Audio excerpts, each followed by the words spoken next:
ओम तत्त सत्य। गीता का 3रा अध्याय 41वां श्लोक। अब इन 3 श्लोकों में भगवान यहाँ ये बताएंगे कि काम को मारने का प्रकार बताते हुए मारने की आज्ञा देते हैं। अर्जुन को क्या कहते हैं कि इस काम रूपी जो पाप है इसको तू नाश कैसे कर, ये बता रहे हैं कि इसलिए हे भरत वंशियों में श्रेष्ठ अर्जुन, तू सबसे पहले इंद्रियों को वश में करके इस ज्ञान और विज्ञान का नाश करने वाले महान पापी काम को अवश्य ही बलपूर्वक मार डाल।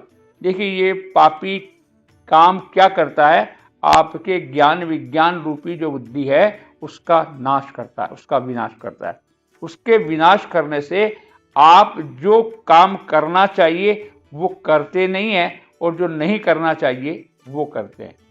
अब आपको क्या करना चाहिए और क्या नहीं करना चाहिए, इसका प्रमाण क्या है, इसको कैसे आप करें। क्योंकि शास्त्र हमारे यहाँ सनातन धर्म में शास्त्र और गुरु की वाणी, ये 2 को आधार माना कि आपको क्या करना चाहिए और क्या नहीं करना चाहिए।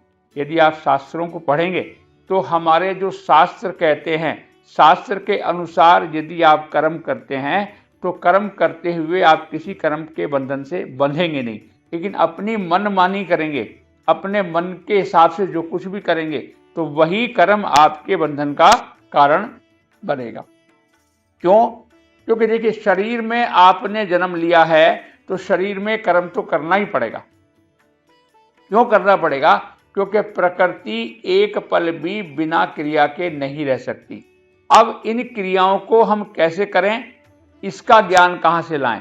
तो इसका ज्ञान के लिए हमारे सनातन धर्म में कह रहे हैं भगवान कि जो शास्त्र अनुसार, जो शास्त्र कहता है, शास्त्र के अनुसार यदि तू काम को करेगा तो तेरी इंद्रियों पर तू विजय प्राप्त कर सकता है। तेरी इंद्रियों पर विजय प्राप्त कर सकता है।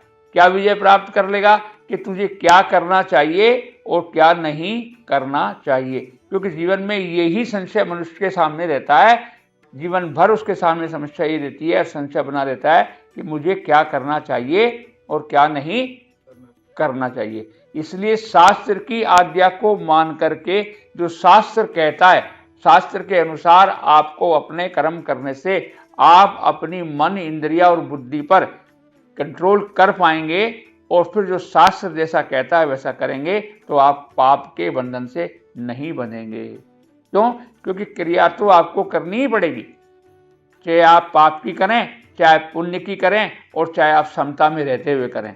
तो अगर यदि आप शास्त्र के अनुसार काम करेंगे तो या तो आप पुण्य का काम करेंगे और या आप में समता आएगी।